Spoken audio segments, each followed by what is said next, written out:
when we're looking at as a profession of training and going into practice as a trainer, which I don't think people see it that way. People work as a trainer. It's like, no, you practice.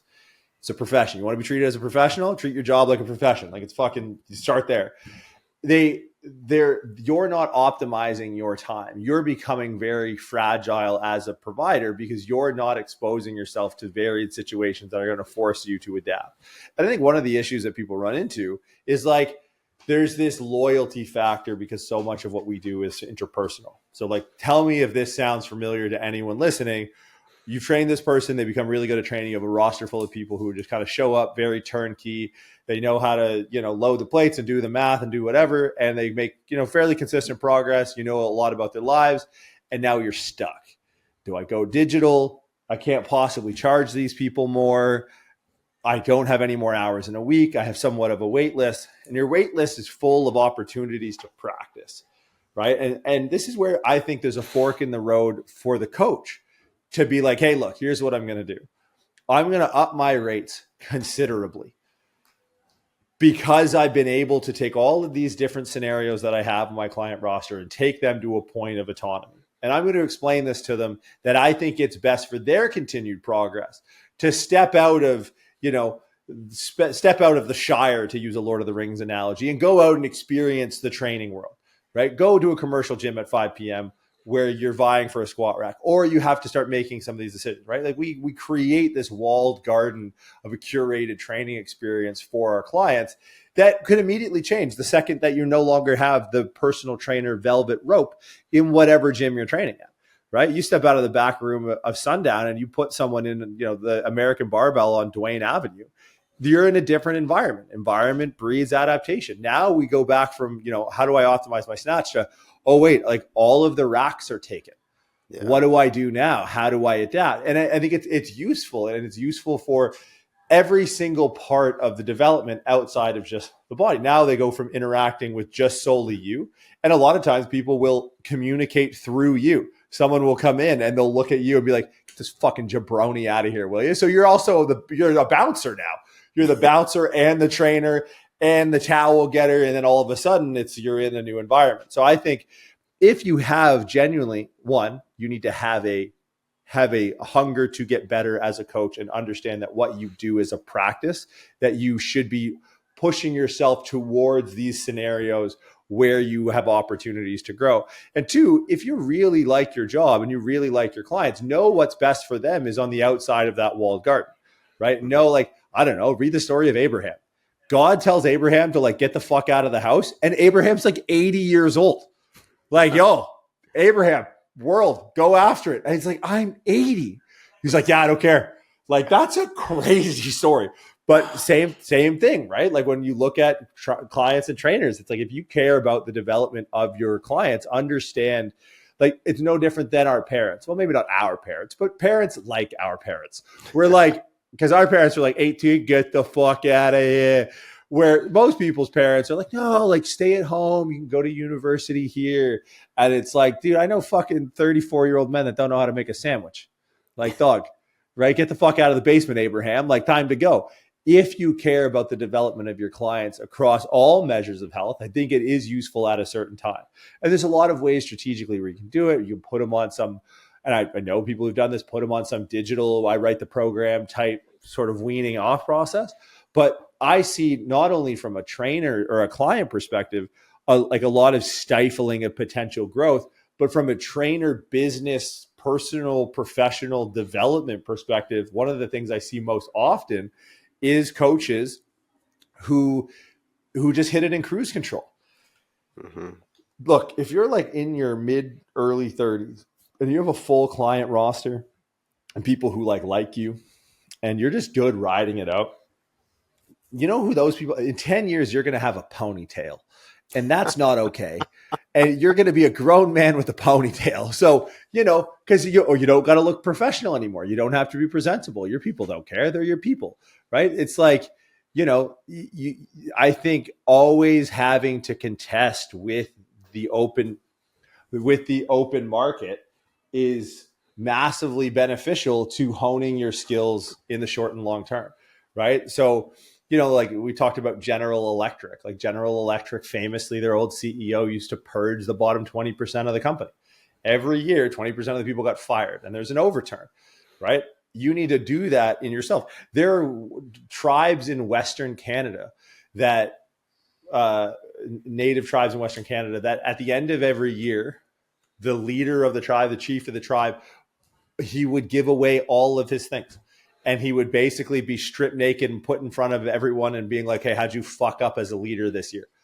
And it's like, your clients are never going to do that for you. So you're never going to get served. And people they end up being in the garden with them, and there's no development, there's no growth, right? And I think that's something where we see that a little bit in level 3, right? And because this now brings up the conversation of like, when do coaches need coaches? I think this is a really good intersection of like, hey, you've run a certain playbook, you've been nothing but surrounded by confirmation bias, you are the autocrat at the top of the pyramid.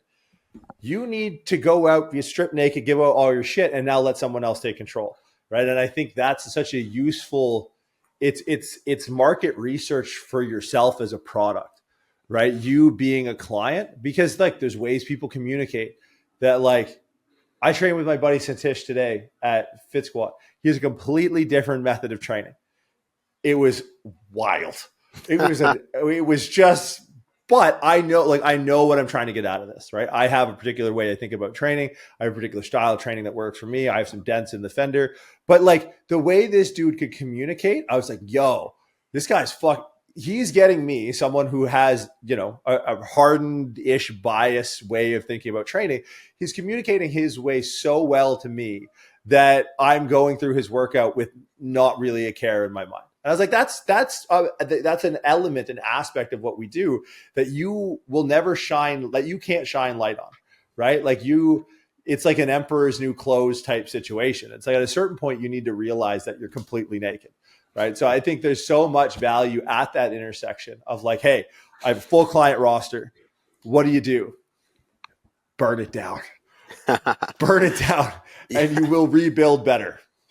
Yeah, I think that's a really good point, because in terms of just advancing in your career, complacency should be the enemy always, right? If you get complacent in what you're doing, then there's no value to be added to the service that you're providing. So like, yeah, you can raise your rates a nominal amount year over year, make a little bit more money, keep up with inflation, whatever, but you're not progressing your business at all if that's what you're trying to do. So like if you think of like I'm here in the Silicon Valley, it's very prevalent here is that people that can solve more complex problems make more money, period, right? If I know how to get you to factory reset your iPhone, then I can get a job at the Apple store and I can help you factory reset your iPhone. But if I know how to reprogram an app on the iPhone, then Apple hires me to be the guy that reprograms the app for the new iOS. And one of those guys getting paid a whole lot more to do probably a whole lot less than the other guy. And that kind of should be the way that you think of your career over time, is you want to add value to your skill set so that you can solve more complex problems. Maybe they're more niche and there's not many people that are going to be seeking you out, but those problems become more and more valuable.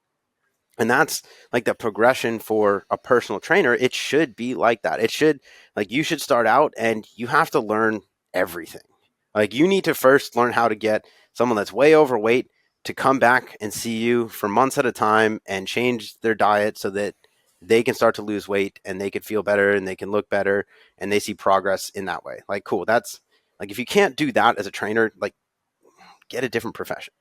But you start there and you learn how to solve the easy problems. And then over time, like, okay, maybe that's your thing, is you start solving the easy problems. And that's like the stuff you'll see Instagram ads about, or like even on like mainstream, like TV, you'll see ads about weight loss and things like that, because it's a very easy problem to solve. But that's like the open mouth of the funnel. That's the problem that anyone that gets into fitness, barrier of entry, that's going to be how most people find their way into fitness. It's like, I want to feel better. I want to look better. I want to make changes with my body. I want to be healthier. Cool. Like, learn how to do that. But then you start to get that complacency and like, that's it. There's pretty fast turnover, because if that's where it levels out, like that person gets into a place where they've lost 20 pounds. They're kind of on autopilot, cruise control. Like, it's same thing, rinse, repeat. And then they're going to top out at a certain point. Or maybe it's the other side, they get injured and it's a problem that you don't know how to solve, and you lose that client, they don't come back, and they don't see progress anymore.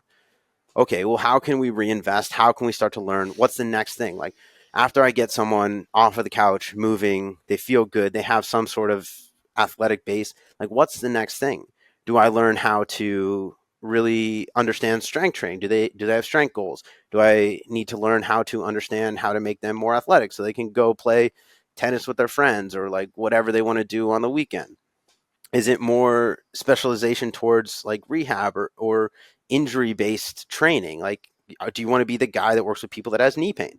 There's a lot more money in solving the knee pain problem than the weight loss problem, because they're going to be a lot more convicted clients. They're going to be people that they have a very finite goal that they're very motivated to solve. So that's going to be a higher value client than someone that's, I'm going to show up every now and then. Like, when I see some progress, I'll probably fall off. But as you go further and further, and like you mentioned, the level 3, like, kind of the pinnacle of training is training professional athletes.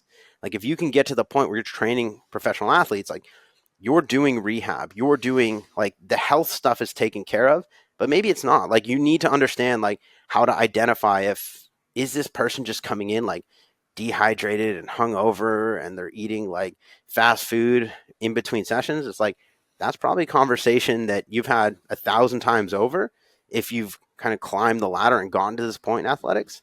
So it's, as you go through, it's, you want to be able to add more value to the service that you offer, because you've seen all these things, you've worked with these, you've done a factory reset on the iPhone, you've learned coding in the background, like, you applied for the internship, you did an IT job, you worked your way up, and now you can code the app because you understand how to add value. And that the more complex the problems are, the more reward there's going to be for solving them. And like, yes, I'm speaking monetarily here, but also like in terms of just rewarding practice, like you enjoying what you're doing. There's not much enjoyment in being in cruise control and like feeling stuck and feeling like you're a slave to your clientele, and like you have to work like 50, 60 hours a week in person just to maintain the quality of life that you've kind of found for yourself. And what I've seen to be probably over the last 5 years or so, a very successful model is kind of what you were saying, is like, okay, you get these, you have a skill set, you get these people to a point where maybe they're on autopilot. It's just rinse, repeat. And then maybe that's the point where you release them into the wild, where instead of me fighting for a squat rack, you're fighting for that squat rack.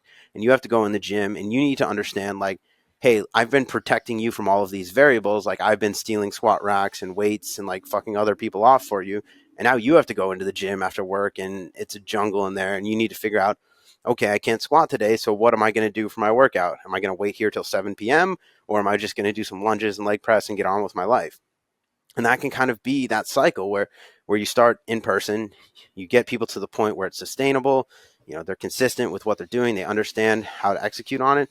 Then maybe you put them on like an online program, and they do that remote, and then maybe their goals change and you continue to add value and solve more complex problems. And then you could take them like, hey, I know we were doing strength training, but how about we do, I don't know, we switch to powerlifting or Olympic lifting, or we do more athletic based training, or we add running on the weekends. And you can start to channel their progress towards these things in which maybe you're special. And I see this all the time, is coaches will start to specialize in something, and then all their clients will start to specialize in that too. Cause it's like, Oh, yeah, they'll be like, hey, like, I've been working on this. Do you want to try it? And like, people, if they like you and they're enjoying their training, they don't really give a fuck. Like, not many people that hire a trainer have very specific goals. So it's like, yeah, that sounds fun. Like, it's different. We've been doing this for a while. Let's try that new thing. Let's see if we can increase my vertical jump, or let's add a power clean in. And it gives people kind of a rabbit to chase in that kind of their pursuit of whatever their fitness goals are. But that starts with learning and being able to solve more complex problems.